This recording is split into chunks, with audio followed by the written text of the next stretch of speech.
Fala, Tricolor. Tá satisfeito com o empate? Também não, e acredito que ninguém esteja satisfeito com o Banco da Vida. Tomar um empate lá no final do jogo e a gente, depois do empate, tentar fazer o abafo. Por que não fizeram o abafo antes do empate? Né? Falaram que não ia faltar coragem, mas no segundo tempo faltou coragem. Acredito que isso que eu vou falar agora, você não vai escutar de ninguém. Mas a gente empatar agora, depois de a gente ter feito essa série de vitórias, seja bom. Porque a gente poderia empatar no momento mais importante, onde a gente de fato não pode empatar. A gente tem algumas coisas para mexer no time que a gente só vai perceber com a bola rolando. E aí, acredito que o Renato deva chamar a atenção de alguns jogadores que, tipo assim, ele pode falar, pode orientar, pode treinar, mas dentro do campo que as coisas acontecem. E aí a gente vai observar estatísticas comparativas de outros jogos com esse do Fluminense e as estatísticas de alguns jogadores. Não acho que nenhum jogador jogou muito mal, assim como poucos jogadores jogaram muito bem, a maioria dos jogadores jogaram bem, mas no segundo tempo ficou faltando ali talvez aquela dedicação maior que a gente esperava. A mesma dedicação que a gente sentiu faltar contra o Bragantino. Nem todo jogo o Fluminense vai jogar aquele futebol que ele jogou, por exemplo, aguerrido contra o Corinthians, aquele futebol aguerrido contra o Santos, e se entregar, né, a partida inteira. Mas a gente poderia também observar que foram 3 jogos aí em sequência em que o Fluminense praticamente usou os mesmos jogadores nesses 3 jogos. Santos, Corinthians e agora contra o Vitória. Então pode ser que talvez o cansaço tenha batido no segundo tempo. Não dá para saber. Então, vamos lá. Percepção individual minha em relação aos jogadores. Começando, o Fábio não teve falha no gol, né? Na verdade, o problema do gol ali foi muito mais de... O Fluminense não faz falta. O Fluminense não costuma fazer falta. Mas às vezes é necessário fazer uma falta. E aí, por exemplo, se tem um Canóbio naquela jogada ali em que o maluco foi driblando, em vez, por exemplo, o Serna ele tocou na bola. Nisso que o Serna toca na bola, a bola sobra pro cara correr. Pode até ter parecido um drible de corpo, mas que se talvez ninguém tivesse encostado naquela bola, a bola teria encostado automaticamente em alguém e teria sobrado numa outra direção. Então, foi um pouco de sorte do cara. E aí pensando, se for um pouco de sorte do cara, não era para ter acontecido desse jeito, né? Então, no dia em que Jesus venceu a morte, acredito que esse empate foi necessário devido às circunstâncias que aconteceu o gol. Mesmas circunstâncias que aconteceram outros gols. Defensivamente, eu vou elogiar muito René, Freitas e Ignacio. Esses 3 venceram muitos duelos por baixo e pelo alto. Samuel Xavier, um passe lindo para o Arias, né? Uma pré-assistência para o Arias que foi linda, foi sensacional. Martinelli jogando. Cara, de novo, eu vou passar pano pro Martinelli sempre, mas em específico hoje, né? Acredito que agora o povo tem gostado mais dele porque ele está se dedicando muito mais do que estava se dedicando antes, né? Eu vou usar a mesma expressão, a mesma frase que eu usei antes, né? Se Martinelli tem 10 fãs, eu sou um deles. Se Martinelli tem 2 fãs, eu sou um deles. Se Martinelli tem um fã, eu sou ele. Se Martinelli não tem fã, eu morri. Então é isso. Martinelli corre o jogo todo, Martinelli marca, mas, tipo assim, ele já tinha saído no lance do gol, incrivelmente, né? Ficou Nonato, ficou Bernal e ficou Thiago Santos. E na posição ali do ataque estava René e Serna. Não lembro agora de todos os jogadores que participaram da jogada ali, da marcação. Mas talvez, por exemplo, o Canóbio é um cara que faz falta.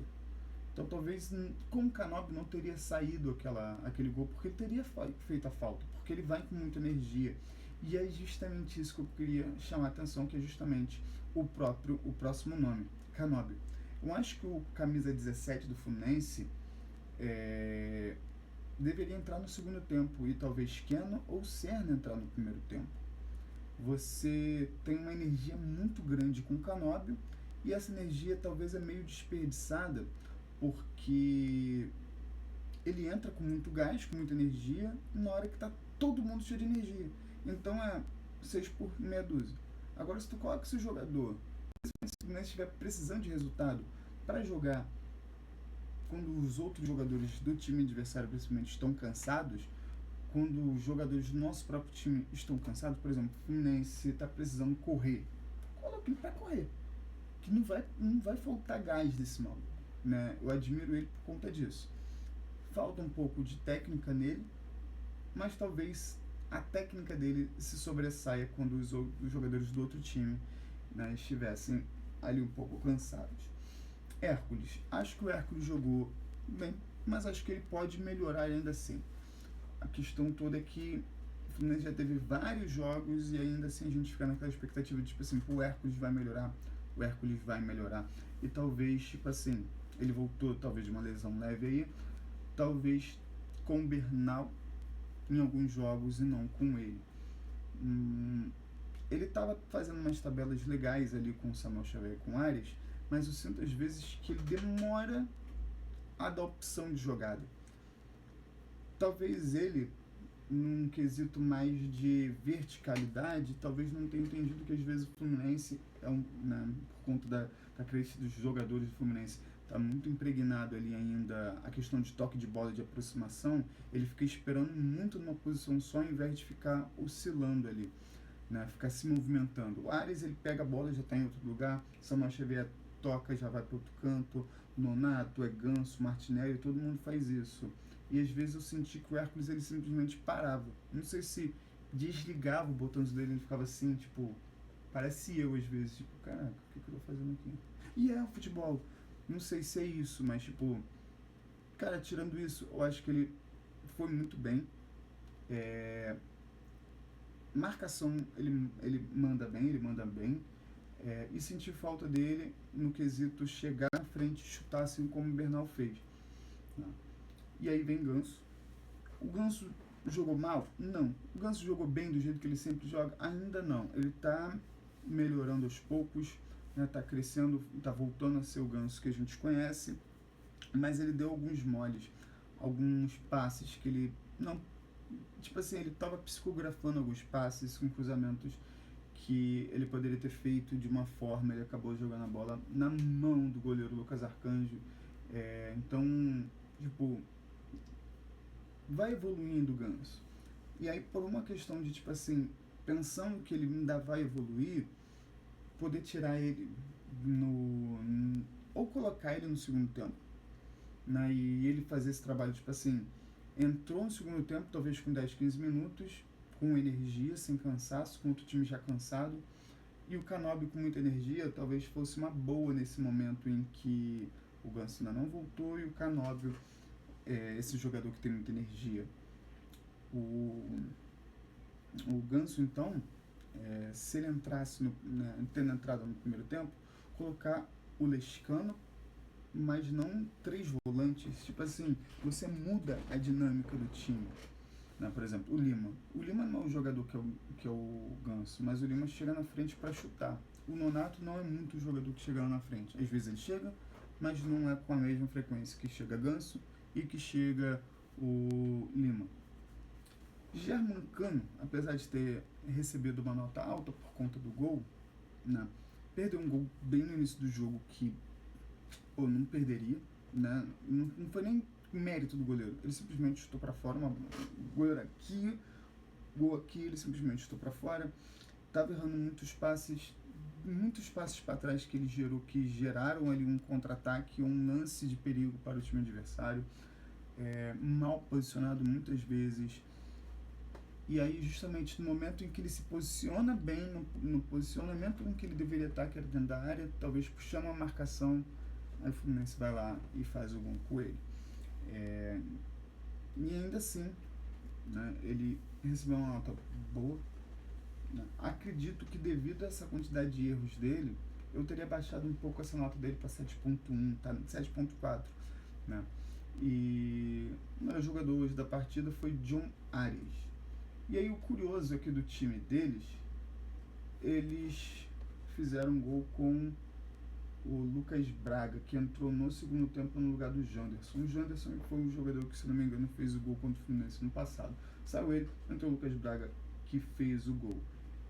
E aí, os jogadores do Fluminense que entraram receberam todas notas baixas, mas tipo assim, entraram sem entender muito a dinâmica do jogo. Então, tipo, o Fluminense que estava precisando atacar, entrou um jogador que iria fazer a mesma coisa que o Canóbio, mas que não estava fazendo a mesma coisa que o Canóbio, porque o Canóbio ele vem mais para o meio, então ele meio que levava a marcação dele para o meio. E o Serna, ele era mais vertical e sempre estava bem marcado, sempre estava com 2 em cima do Serna. Então ele acabou não fazendo muita coisa.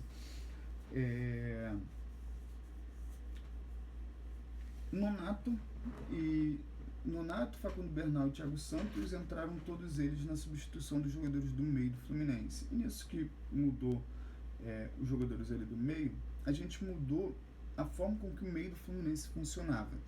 E talvez isso, naquele momento do jogo, a gente acabou perdendo um pouco a forma que o Fluminense já estava se acostumando a jogar, né, naquela partida, e talvez por conta disso que as bolas começaram a vir justamente naquela posição ali do meio para a lateral. A bola não ficou muito lateralizada, o lance do gol não foi tipo bem na lateral, foi do meio, no meio da lateral em relação à meiuca do campo. Então foi curioso isso, né? E sem contar que alguns lances ali a gente acabava tentando fazer preciosismo também dentro do campo ali, coisa que não era necessário. O lance do gol saiu após um lance que, na minha concepção, não foi falta do Everaldo.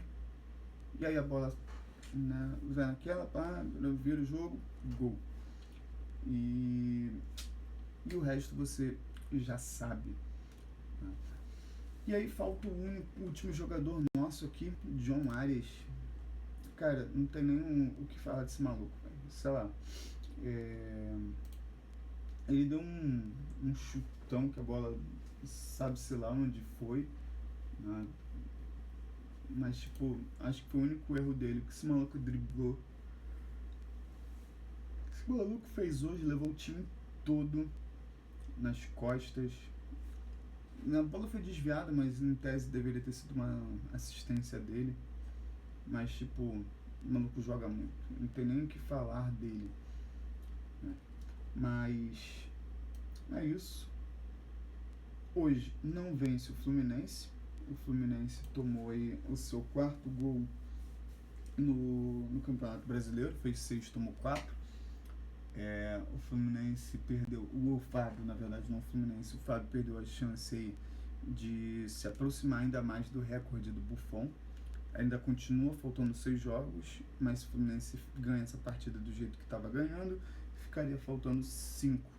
Então a gente vai observar aí mais jogos em que o Fábio vai tentar aí bater essa barreira dos... Eu nem sei qual é a quantidade de clean sheets do Buffon que ele precisa bater. Mas de qualquer forma, né, obrigado a você que assistiu esse vídeo até aqui. Obrigado a você que acompanha o meu canal. Obrigado a vocês que estão fazendo esse canal crescer. Convido vocês também a convidar outras pessoas. Comenta aqui o que você achou do jogo. Comenta aqui como foi a revolta para você esse lance repetidamente contra o Fluminense, esse tipo de gol, tabelinha, lateral, toque para trás, chute gol, né? Infelizmente é uma cena observar esse tipo de gol contra o Fluminense. Mais uma vez, até a próxima, galera. Beijo grande, até a próxima. Tchau, tchau.